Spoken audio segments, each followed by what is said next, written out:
Buenas tardes a todos. Hoy vamos a continuar con los teóricos de músculos del miembro inferior y hoy nos vamos a referir a los músculos del muslo. Habíamos hablado ya de los músculos de la cintura pélvica, hoy nos vamos a ocupar de los músculos del muslo y en los teóricos siguientes de los músculos de la pierna y del pie. Siempre en el miembro inferior nos vamos a referir a esos cuatro segmentos: la cintura pélvica, el muslo, la pierna y el pie, tanto de músculos como de articulaciones, huesos. Bueno, en el muslo tenemos tres grupos musculares. Acuérdense lo que era un grupo muscular, cuando hablamos de los músculos del miembro superior, yo esto lo aclaré muy bien. Un grupo muscular no era simplemente un conjunto de músculos que se llama grupo muscular anterior porque están adelante. Un grupo muscular es un conjunto de músculos que, además de compartir la misma ubicación, que es lo que le da el nombre, comparten en general la misma función, la misma ontogenia, la misma filogenia, consecuentemente la misma inervación, y a veces hay algún músculo que tiene alguna rama que viene de otro lado, una inervación distinta, y en general habíamos dicho que eso era porque migran durante la ontogenia algunos músculos y arrastran la inervación primaria, pero en general eso es lo que tienen que tener en claro como un grupo muscular. Y a veces dentro de ese grupo muscular los músculos pueden estar repartidos en planos, ¿sí? Una cosa es un plano, que quiere decir si está profundo, superficial, en el medio, y otra cosa es un grupo muscular. En el muslo tenemos tres grupos musculares, que son el grupo muscular anterior, que va a estar inervado por el nervio crural, el grupo muscular posterior, que va a estar inervado por el ciático mayor, y el grupo muscular interno, que va a estar inervado por el nervio obturador. Esos son los tres grupos musculares con el nervio correspondiente. Después, cuando veamos inervación, vamos a profundizar un poquito más sobre eso. Bueno, y comenzando con los músculos del grupo anterior, vamos a representar los huesos del miembro inferior del lado izquierdo vistos de adelante, ¿sí? Entonces yo voy a hacer el coxal con la espina ilíaca anterosuperior, la escotadura innominada, la espina ilíaca anteroinferior, la escotadura del psoas, la eminencia iliopectínea, la superficie pectínea, la espina del pubis, el ángulo del pubis, la rama isquiopubiana, el agujero isquiopubiano, la tuberosidad isquiática, la cavidad cotiloidea. Acá podemos hacer la cresta ilíaca. Esto sería un coxal visto desde adelante, que acá se va a articular con el otro coxal, ¿no? Podría ser todo esto mismo del otro lado, acá no lo vamos a dibujar. El fémur con la diáfisis, cuello, cabeza, el trocánter mayor, trocánter menor, la tróclea femoral, la tibia, el peroné, la rótula, la tuberosidad anterior de la tibia, ¿sí? Los músculos del grupo anterior están dispuestos en dos planos, un plano profundo y un plano superficial. El plano profundo es el músculo más grande y más importante, que es el cuádriceps, que, como su nombre lo indica, está formado por cuatro vientres o cuatro cabezas, que son el crural, el vasto interno, el vasto externo y el recto anterior. Esos cuatro porciones o cuatro vientres o cuatro cabezas van a estar dispuestas en tres planos distintos. El plano más profundo es el crural, más superficial están los vastos y más superficial todavía está el recto anterior. El crural, o vasto medio, como se llama en la nómina anatómica internacional, toma inserción en la cara anterior y cara postero-externa del fémur, mediante fibras carnosas, ¿sí? Todas las inserciones musculares acá son bastante complejas, son bastante largas, por eso yo se las voy a simplificar al máximo. No hace falta que sepan en los 3/4 superiores o inferiores y con que se acuerden, cara anterior y externa del fémur es suficiente, o de la diáfisis del fémur. Entonces acá se va a insertar el músculo crural mediante fibras carnosas que se extienden hacia abajo para formar un tendón que va a terminar en el tendón del cuádriceps. Los bastos se insertan atrás en la línea áspera. Acuérdense que la diáfisis del fémur, como la diáfisis de todo hueso largo, si yo la corto acá transversalmente es así. Tiene una cara anterior, dos caras postero-interna y postero-externa y un borde posterior muy marcado, muy evidente, que era la línea áspera. Este es un fémur donde yo veo acá la cara anterior y acá lo veo de atrás, donde se ve ese borde posterior bien marcado, que era la línea áspera, que arriba se trifurcaba, o en este caso, que era el que habíamos visto en el trabajo práctico, se cuadrifurcaba. Esta entonces era la línea áspera. En la línea áspera se iban a insertar los bastos interno y externo. Y si se acuerdan, arriba esa línea áspera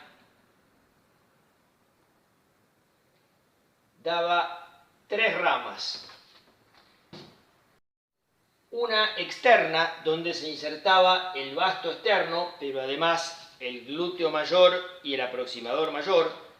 Una interna, donde se insertaba el basto interno, y una media, donde se insertaba el pectíneo. Y además, a veces había una inconstante entre la media y la externa, donde se insertaba el aproximador menor, que lo habíamos visto en el otro hueso. Todos estos son músculos que tenemos que ver hoy.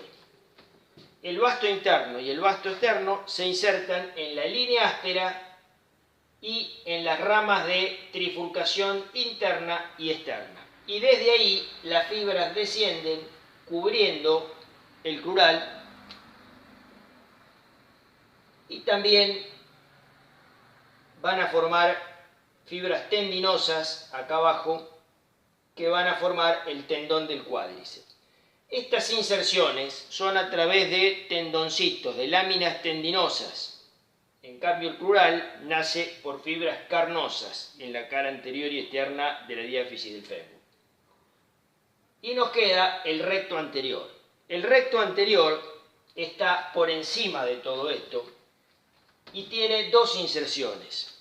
Una en la espina ilíaca anteroinferior, que es el tendón directo. Y otra, el tendón reflejo. ¿Se acuerdan que acá había un canal que era el canal supracotiloideo? Ahí se inserta el tendón reflejo. ¿Sí? Si ustedes se acuerdan, habíamos visto que en la cavidad cotiloidea, esto no es algo importante que lo recuerden, pero si ustedes lo ven, si ustedes lo leen como para que lo sepan, que en la cavidad cotiloidea habíamos hablado de un canal que estaba acá.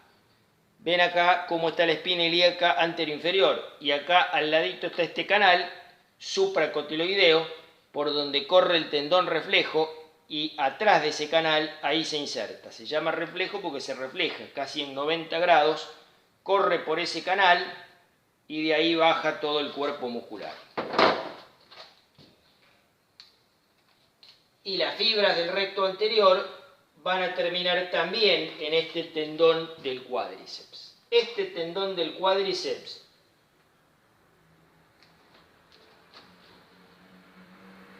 está formado por fibras que se insertan en la rótula o fibras que pasan por delante de la rótula. ¿Se acuerdan que la rótula en la cara anterior habíamos visto todas esas estrías, esas rayitas que tenía?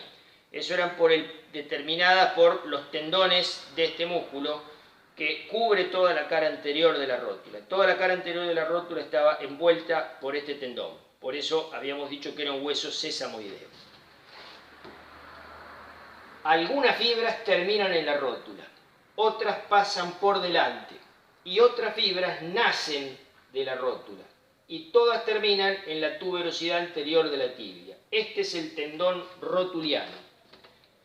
El tendón rotuliano es muy importante porque ahí es donde se toma el reflejo patelar. Seguramente habrán visto cuando con el martillo de reflejos se golpea ahí con la pierna flexionada Este es el tendón donde se percute para tomar el reflejo patelar, ¿sí? El tendón rotuliano, ¿sí? Que va de la rótula a la tuberosidad anterior de la tibia. Bien, este es el cuádriceps. Hay también un musculito inconstante abajo del crural que se llama subcrural, que ya se lo pueden ir olvidando. Encima de todo esto está el otro músculo, que es el sartorio. El sartorio es un músculo que nace en la espina ilíaca anterosuperior. Acuérdense que de todos estos accidentes óseos del borde anterior del coxal, este era el más importante. Este es del que no se pueden olvidar, la espina ilíaca anterosuperior, porque tiene mucha importancia cuando se está hablando, después lo vamos a ver eso en abdomen. Hay un montón de puntos de referencia que se toman en base a esa espina ilíaca anterosuperior, ¿sí? Esa era la más importante y ahí se inserta el sartorio. El sartorio es un músculo más delgado, más largo, que hace esto. Cruza así, hacia abajo y hacia adentro. Primero va a cruzar el tendón del psoas ilíaco. ¿Se acuerdan que el psoas ilíaco venía de la columna de la fosa ilíaca interna y terminaba en el trocánter menor? Acá no lo representé porque estamos con músculo del muslo y ese es un músculo de la cintura pélvica. El sartorio cruza el psoas ilíaco y todo el cuádriceps por delante, de afuera hacia adentro y de arriba hacia abajo. Pasa por dentro de la rodilla y termina en la cara anterointerna de la tibia. ¿Y dónde se inserta? En la pata de ganso. La pata de ganso era una estructura formada por tres músculos: sartorio, recto interno y semitendinoso, todos músculos que tenemos que ver hoy, y que se insertan en la cara anterointerna de la tibia. ¿Se acuerdan que la cara anterointerna de la tibia era una cara que era prácticamente subcutánea? Estaba abajo de la piel. Si ustedes se tocan en su propia pierna, van a ver que la cara anterointerna de la tibia, ahí está piel y abajo de la piel el hueso. Eso es así en toda su extensión, salvo arriba. En el pedacito más superior, ahí se inserta la pata de ganso. Entonces ahí están interpuestos estos tendones. Este entonces es el sartorio.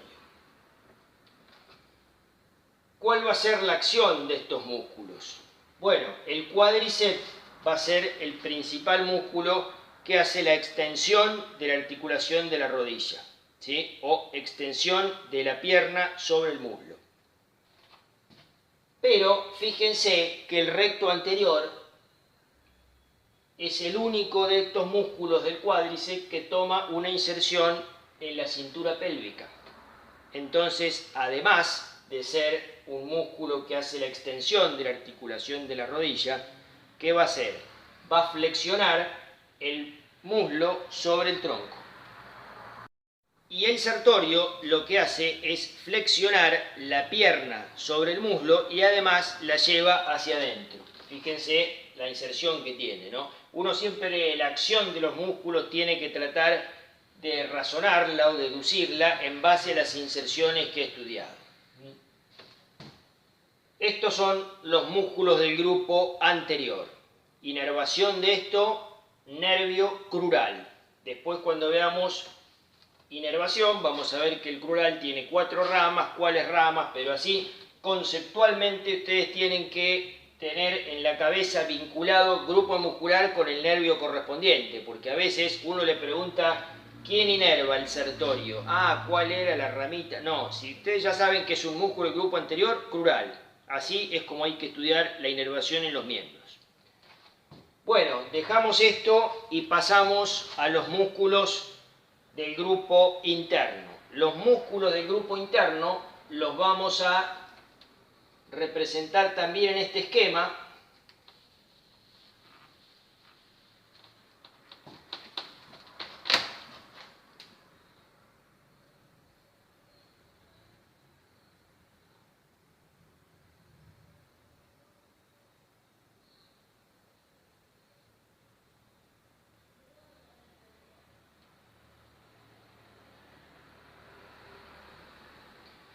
Y esos músculos del grupo interno son los 3 aproximadores, el recto interno y el pectíneo. Son 5 músculos y están todos inervados por el nervio obturador. Comenzamos con los aproximadores. La inserción de estos músculos en general es en la rama isquiopubiana. ¿Se acuerdan que esto era la rama isquiopubiana que se formaba entre la rama descendente del pubis y ascendente del isquio? Esa era la rama isquiopubiana. Es suficiente que digan rama isquiopubiana porque estudiar la inserción de todos estos músculos realmente es difícil. Con que se acuerden rama isquiopubiana es suficiente. Esos músculos están dispuestos en 3 planos. El plano más profundo es el del aproximador mayor. En el medio está el aproximador menor. Y más superficialmente está el aproximador mediano y el pectíneo. El recto interno está por dentro de todos estos. O sea que los aproximadores están mediano, menor, mayor. De adelante hacia atrás o de la superficie a la profundidad, que es lo mismo. Una regla que nos enseñaban a nosotros para acordarnos era padre, hijo, abuelo, de adelante hacia atrás. Los aproximadores iban a tener una forma más o menos triangular. La base del triángulo estaba en la línea áspera y el vértice en la rama isquiopubiana. Vamos a hacer esto un poquito mejor.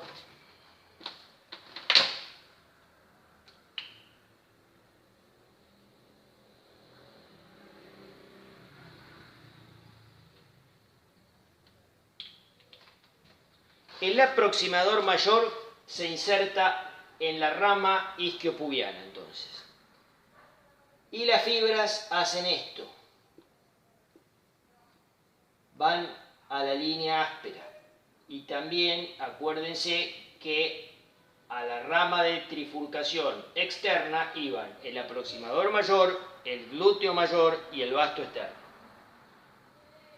Esta es la forma en general de todos los aproximadores. Un triángulo cuya base está en la línea áspera y el vértice está en la rama isquiopubiana. Y este aproximador mayor, vamos a ver que tiene 2 partes. Un grupo de fibras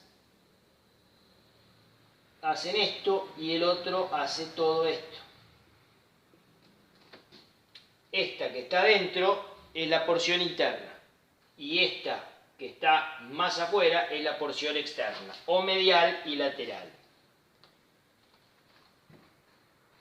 Esta porción interna o medial se insertaba, si se acuerdan, en la tuberosidad interna del fémur. ¿Sí? Ahí había un lugar, el tubérculo del tercer aproximador o del tercer aductor, para la inserción del tercer aproximador o aproximador mayor. ¿Sí? Los aproximadores también se pueden llamar primero, segundo y tercero. El tercer aductor es el más posterior, el más profundo, es el aproximador mayor. Yo le digo mayor, menor y mediano porque me resulta más fácil. Acuérdense que en la tuberosidad interna del fémur se insertaba el tercer aproximador, el gemelo interno y el ligamento lateral interno de la articulación de la rodilla. Y en la tuberosidad externa se insertaba el gemelo externo, el ligamento lateral externo, que venía acá del peroné, y el popliteo. Esas eran las 3 cosas que se insertaban en cada tuberosidad interna y externa. ¿Se acuerdan lo que era la tuberosidad, no? Esto. Este es el fémur, acá tenemos en la epífisis inferior la tróclea femoral, los cóndilos separados por este espacio intercondilio y las 2 tuberosidades acá, la interna y la externa. Y esta otra es la porción externa del músculo. Y entre la porción interna y la externa queda este espacio acá, que va a estar redondeado por una serie de fibras tendinosas de tal manera que forma un anillo, que es el anillo del tercer aproximador. Por ahí van a pasar los vasos femorales. La arteria y la vena femoral pasan por ahí y una vez que pasaron ese anillo ya cambian de nombre y se llaman vasos poplíteos. Eso lo vamos a ver en el teórico de irrigación. Bien, este entonces es el tercer aproximador, aproximador mayor o aductor mayor. Es aductor, ¿sí? Es aproximador o aductor, y un separador es un abductor. Eso ya lo habíamos dicho. Este es el más profundo. Superficialmente a esto lo vamos a ver en los trabajos prácticos porque se ve muy bien. Por delante de este, superficialmente, está otro que es el aproximador menor. Este aproximador menor se inserta también en la rama isquiopubiana y en la línea áspera, y cuando existe esa otra crestita entre la media y la externa, también toma inserción acá. Este es más chiquito, el aproximador menor, ¿sí? Por eso es menor. Fíjense que este llega hasta la rama externa, el mayor. El menor llega hasta acá, hasta la cresta del aproximador menor, que cuando existe está entre la media y la externa. Por delante del aproximador menor está el aproximador mediano. El aproximador mediano, ¿qué hace? También lo mismo que estos. Rama isquiopubiana, línea áspera. ¿Sí? Y por encima del aproximador mediano, ojo, no por delante, por encima, arriba, en el mismo plano que el aproximador mediano, hay otro que es el pectíneo, que hace esto, que va de la rama isquiopubiana. Este en realidad va un poquito más arriba, del pubis. Si ustedes leen con más detalle, les van a decir que viene de acá, de la parte anterior, adelante del canal subpubiano. ¿Se acuerdan del canal subpubiano por donde pasa el paquete obturador? Bien, ahí adelante hace como una V corta, la inserción tiene esta forma, un detalle que no es necesario que se lo acuerden, y las fibras van, así como les dije, a la cresta del pectíneo, que es la cresta media que hay en la rama de trifurcación de la línea áspera. Y además de esos tres aproximadores y del pectíneo, hay otro músculo que es el recto interno, o en la nomenclatura internacional es el músculo grácil, que viene de la rama isquiopubiana a la cara antero-interna de la tibia. Ya les dije que el sartorio se insertaba también acá. Este es el otro integrante de la pata de ganso, ¿sí? Sartorio, recto interno y semitendinoso. Este es el recto interno. ¿Qué van a hacer todos estos músculos? Y la acción es más o menos la misma. Son todos aproximadores ¿de qué? Aproximadores del muslo y en general de todo el miembro hacia la línea media. ¿Sí? Son aproximadores o aductores. Y todos ellos están inervados por el nervio obturador. Dejamos los músculos del grupo interno y pasamos a los músculos del grupo posterior. Entonces vamos a borrar esto.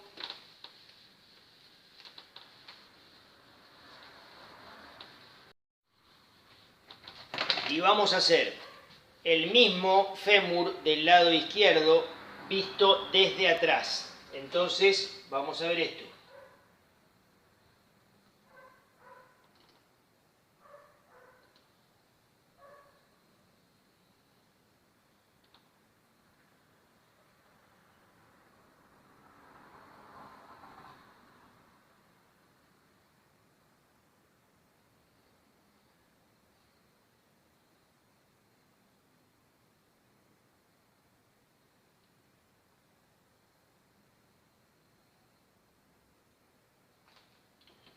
Tuberosidad isquiática, rama isquiopubiana, pubis. Esto lo estoy viendo desde atrás, ¿sí? Esto sería la fosa ilíaca externa, donde estaban esas líneas semicirculares que separaban las inserciones de los glúteos, algo más o menos así habíamos dibujado cuando hablamos de músculos de la cintura pélvica, ¿sí? Ahora dibujamos todo esto. Los músculos posteriores del muslo, que están todos inervados en general por el ciático mayor, nacen en la tuberosidad isquiática. ¿Se acuerdan que era la tuberosidad isquiática? Este era el coxal y esto que está acá abajo es la tuberosidad isquiática. Esto que tengo acá es el isquion, esto es la tuberosidad isquiática. Estos músculos están dispuestos en dos planos, un plano profundo y un plano superficial. El plano profundo está formado por el músculo semimembranoso, que se llama así porque se inserta en la tuberosidad isquiática por un tendón que es aplanado como una membrana, ya lo vamos a ver en los trabajos prácticos, ahí lo van a ver mejor, y toma inserción en la tuberosidad isquiática y se dirige hacia abajo. ¿Y cómo termina? ¿Se acuerdan que en la tuberosidad interna de la tibia había un canalcito por donde corría el tendón reflejo? ¿Sí? Yo eso se los mostré en el trabajo práctico. Hay un tendón directo que termina acá, en la tuberosidad externa de la tibia. Un tendón reflejo que corre por ese canal que tenía la tibia. Vamos a ver si lo vemos acá en esta tibia. Esta es la tuberosidad interna de la tibia y este es el canal que yo les digo. Y otro tendón que era el ligamento popliteo oblicuo, que era un tendón recurrente y que se perdía en el casquete condíleo externo de la articulación de la rodilla. Estos son los tres tendones del semimembranoso: el directo, el reflejo y el oblicuo, y el ligamento popliteo oblicuo. Este es el plano profundo. Por encima de este plano tengo dos músculos más, que son el semitendinoso, que se llama semitendinoso porque es un cuerpo muscular con un tendón largo, o sea, la mitad del músculo es un tendón, y que termina en la cara antero-interna de la tibia. Y este es el otro músculo que forma la pata de ganso: sartorio, recto interno y semitendinoso. Fíjense que es un músculo de cada grupo muscular, un músculo con una inervación distinta. Y el otro músculo que tengo, que está también en el plano superficial, pero por fuera de estos, es el bíceps. Y el bíceps se llama bíceps porque tiene, al igual que el bíceps del brazo, este que es el bíceps femoral, tiene dos porciones. Una porción larga que viene de acá, de la tuberosidad isquiática, y una porción corta que viene del intersticio de la línea áspera, del medio de la línea áspera. ¿Y dónde se inserta? En el peroneo. Esto así. Ustedes van a ver, lo vamos a ver bien en los prácticos, que acá hay un espacio que es el rombo popliteo. El triángulo superior de ese rombo popliteo está dado entre el bíceps por fuera y el semitendinoso por dentro. ¿Sí? Esos son los límites del triángulo superior del hueco popliteo. Ahí es donde están los vasos popliteos y los nervios ciático popliteo interno y ciático popliteo externo. Todos estos músculos del grupo posterior están inervados por el nervio ciático mayor. Estos son los músculos del grupo posterior del muslo y con esto terminamos con los músculos del muslo. Vamos a hablar un poquito de la saponeurosis del muslo. Así que borramos esto.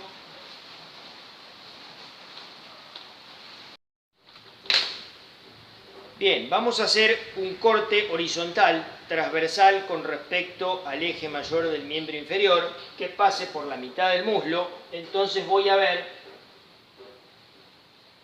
la diáfisis del fémur con forma de prisma triangular, o sea que al corte va a tener esta forma triangular. Esto va a ser anterior, esto va a ser posterior, esto va a ser interno y esto va a ser externo. Yo les dije que en la cara anterior y externa del fémur se insertaba el músculo crural. En la línea áspera se insertaba los músculos vasto interno y vasto externo. Y acá podríamos hacer al recto anterior, que viene de la espina ilíaca anteroinferior y desciende por delante de los otros. Eran 3 planos. Y también podríamos hacer al sartorio, que venía de la espina ilíaca anterosuperior, cruzaba el muslo de arriba hacia abajo y de afuera hacia adentro. Podríamos hacerlo dependiendo de la altura del corte acá.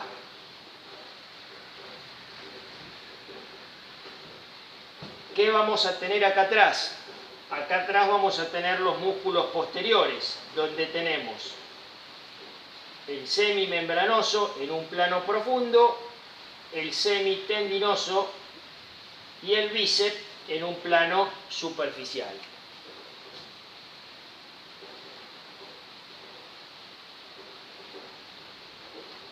Y acá tendríamos los aproximadores.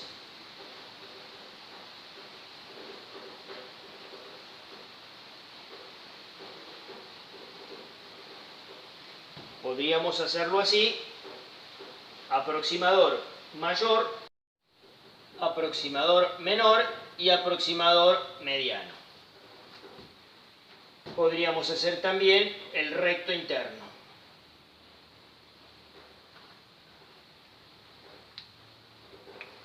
Hay una aponeurosis, que es la aponeurosis del muslo, que cubre todos los músculos por afuera y está separada de la piel por tejido celular subcutáneo. Y de la cara profunda de esa aponeurosis van a salir 2 tabiques que hacen esto.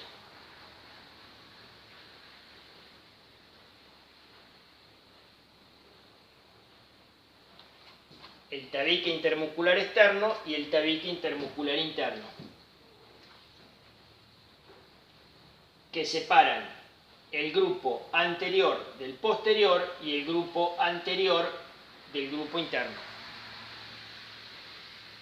Esta aponeurosis del muslo es una aponeurosis que es bastante delgada adelante, atrás y adentro, pero afuera, externamente, es bastante más gruesa y no es otra cosa que la fascia lata. Habíamos visto que hay un músculo que se insertaba en el sector anterior de la cresta ilíaca y en la espina ilíaca anterosuperior también, que era el tensor de la fascia lata. Lo habíamos visto como un músculo superficial de los músculos de la cintura pelviana. Ese músculo, cuando se contrae, tensa la fascia lata. Por supuesto que cada músculo está envuelto por su aponeurosis independiente, ¿no? ¿Y acá qué podemos agregar? Acá corre el nervio ciático mayor y podemos hacer acompañado de los vasos que corren acompañándolo, que son los vasos isquiáticos, la arteria isquiática y la vena isquiática.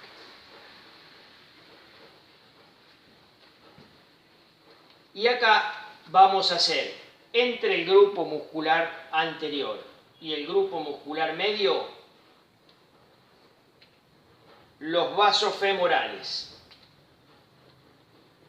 arteria y vena femorales, y acompañados por el nervio safeno interno. ¿Sí?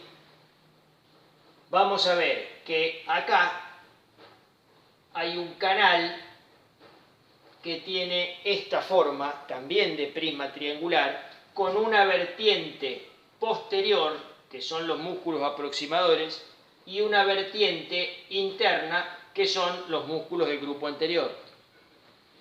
Este es el conducto femoral, que después lo vamos a tratar en mayor profundidad cuando veamos la irrigación. Por ahí pasan los vasos femorales. ¿Cómo termina toda esta aponeurosis del muslo arriba y abajo? Abajo se continúa con la aponeurosis de la pierna, está muy unida a la articulación de la rodilla.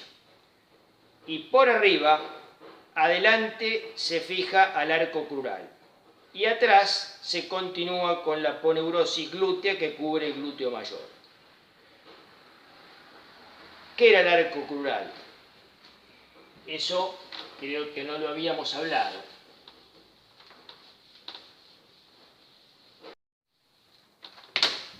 Bueno, vamos a volver al borde anterior del coxal. Vamos a hacer un borde anterior del coxal, del lado derecho en este caso, visto de adelante.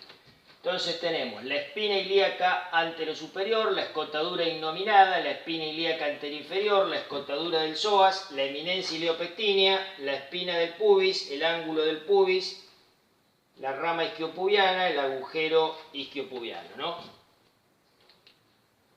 Y que de todo esto lo que no se tienen que olvidar era esta, la espina ilíaca anterosuperior. Hay un ligamento muy importante que hace esto, que es el arco crural, que va de la espina ilíaca anterosuperior a la espina del pubis. Esta era la escotadura del psoas. Por acá pasaba el músculo psoas ilíaco. Y entre el psoas y el ilíaco, en la B corta que forman las dos porciones del músculo, ahí corre un nervio que es el nervio crural, que ustedes ya lo conocen porque saben que el crural es el nervio que inerva todos los músculos del grupo anterior del muslo, cuádriceps, sartorio.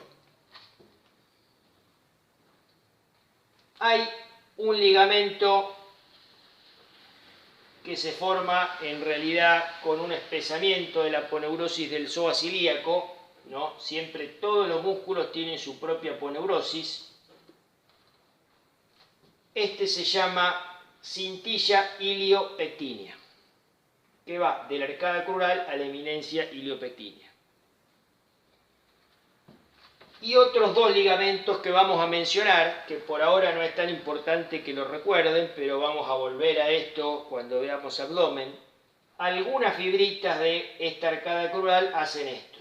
Vuelven y forman acá un triangulito que es el ligamento de Gimbernard. Y estas fibras se continúan sobre el hueso que con un espesamiento del periósteo y otro de la aponeurosis del pectíneo, que es el músculo que se inserta acá, arriba del agujero isquiopubiano, van a formar un ligamento que es el ligamento de Cooper, que es un ligamento que tiene gran importancia quirúrgica. Cuando cursen cirugía y les expliquen las hernias, van a ver después qué importancia tiene ese ligamento. Por acá, fíjense que esto es un orificio que queda limitado entre la arcada crural, el ligamento de Cooper, el ligamento de Gimbernard y la cintilla iliopubiana. Por acá van a pasar los vasos femorales, arteria y vena, y también tenemos por dentro un ganglio linfático que siempre está ahí, que tiene un nombre propio que no es necesario que lo recuerden, que es el ganglio inguinal profundo de Cloquet. Y bueno, en esta arcada crural ahí es donde termina insertándose la aponeurosis esa que vimos recién, la aponeurosis del muslo. Esto no es tan importante que lo sepan por ahora, pero yo ya se los digo como para que les vaya sonando. Cuando veamos abdomen vamos a volver sobre todo esto. Por ahora es suficiente que vayan fijando esto, porque cuando Cuando veamos irrigación, vamos a hablar de dónde pasan los vasos femorales. Hay unos vasos que son los vasos ilíacos externos que pasan por acá, y una vez que pasan por acá pasan a llamarse vasos femorales, que son los que corren por ese conducto que hoy les contaba, entre los músculos del grupo anterior y los músculos del grupo interno. Estos son la arteria y la vena femoral y este ganglio linfático. Bueno, con esto terminamos la parte de músculos del muslo. Vamos a ver un poquito cómo funcionan estos músculos. Bueno, volvemos al gimnasio. Vamos a mostrarles cómo funciona el cuádriceps. Yo les había dicho que el cuádriceps es un músculo extensor de la pierna sobre el muslo. Extiende la articulación de la rodilla, por decirlo de otra manera. Bueno, vamos a ver en esta camilla cómo se hacen ejercicios para el cuádriceps.